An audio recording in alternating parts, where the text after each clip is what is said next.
Congratulation उन सारे student को जिनके सिनॉप्सिस टाइमली सबमिट हो गए और जिनको अप्रूवल मिल चुका। जिनके अप्रूवल आ चुके हैं सिनॉप्सिस ही, उनको रिपोर्ट सबमिट करने की ज़रूरत है और रिपोर्ट के बाद वाइवा होता है बीसीए एमसीए प्रोग्राम के लिए। अलग अलग प्रोग्राम है यूनिवर्सिटी में। मैं स्पेशली इस वीडियो में बीसीए और एमसीए प्रोग्राम को टारगेट कर रहा हूँ और एमसीए के मिनी प्रोजेक्ट को भी टारगेट कर रहा हूँ। तो बेसिकली इसमें आपको करने की क्या ज़रूरत होगी, अगर आपने रिपोर्ट सबमिट कर दिए हैं तो आपको वाइवा के लिए डेट आने वाला है। वाइवा के डेट कैसे आते हैं आपको, तो वाया मेल आपको आ जाएगा या आपको मैसेज आएगा यूनिवर्सिटी के एंड से कि वाइवा की डेट आ चुकी है, वो लग चुकी है, आप आरसी में आकर चेक कर लीजिए। Generally most of the case में मैंने जितने भी स्टूडेंट देखे हैं, हमारे जो भी स्टूडेंट रहे हैं जिन्होंने सिनॉप्सिस हमारे एंड से सबमिट कराया था, जिनके अप्रूवल आ गए, अप्रूवल के भी नोटिफिकेशन वाया मेल आया था और वाइवा के भी नोटिफिकेशन वाया मेल आया था। तो वैसे ही आप वेट कीजिए, आपके रजिस्टर्ड ईमेल आईडी पे मेल के थ्रू यूनिवर्सिटी इन्फॉर्म करिए कि आपका वाइवा डेट कब होना है।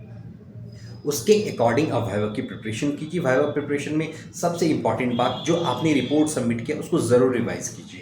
जो वाइवा होंगे आपके रिपोर्ट में से होने वाले हैं, उसको एक बार गो थ्रू कर लीजिए। बीसीए और एमसीए प्रोग्राम के लिए स्पेशली मैं ये बातें बता रहा हूँ जिसमें आपने अगर ऑब्जेक्टिव रखा है, जो टूल्स रखे हैं, जो सॉफ्टवेयर्स रखा है, लाइक किसी स्टूडेंट ने पीएचपी पे बनाया था, किसी ने जावा पे बनाया था, तो इन सब की आपकी ब्रीफ नॉलेज होनी चाहिए जिस पे आपने सबमिट किया है। ठीक है ना।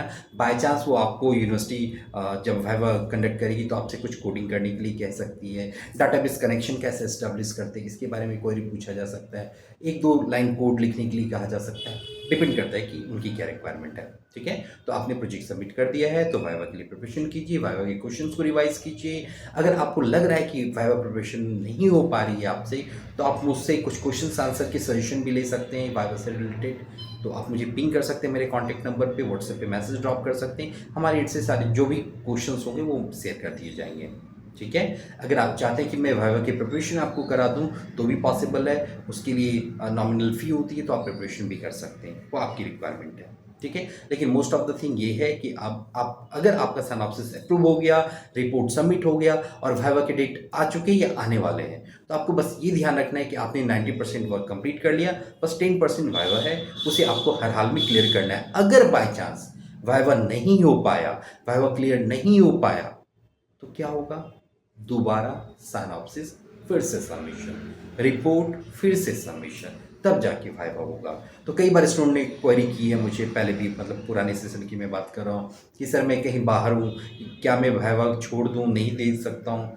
तो मेरा आंसर है नहीं, वाइवा मत छोड़िए, किसी भी तरह प्लान करके ज़रूर वाइवा कंडक्ट कीजिए। और अगर आप मुझे क्वेश्चंस के आंसर देते हैं, मुश्किल से 10-15 मिनट का वाइवा होता है, 4-5-10 क्वेश्चंस पूछे जाएंगे, अगर आंसर देते हैं तो ईजिली आप क्रैक कर सकते हैं वाइवा, है ना। तो थोड़ी प्रिपरेशन चाहिए, ज़्यादा मोटिवेशन चाहिए और प्रॉपर वे में अगर आप अपने आप को सिलेबस को जो आपने पढ़ा है, अपने बीसीएमसी प्रोग्राम में जो पढ़ा है उसको गो थ्रू करते हैं, रिवाइज करते हैं, ईआर डायग्राम की नॉलेज रखते हैं, डीएफडी की नॉलेज रखते हैं, कार्डिनेटी रेशियो की नॉलेज रखते हैं, बहुत सारे टर्म्स है सॉफ्टवेयर इंजीनियरिंग में, उन सब के बारे में आपके पास नॉलेज है, कुछ कोडिंग की नॉलेज, तो वाइवा इजीली क्लियर हो जाएगा।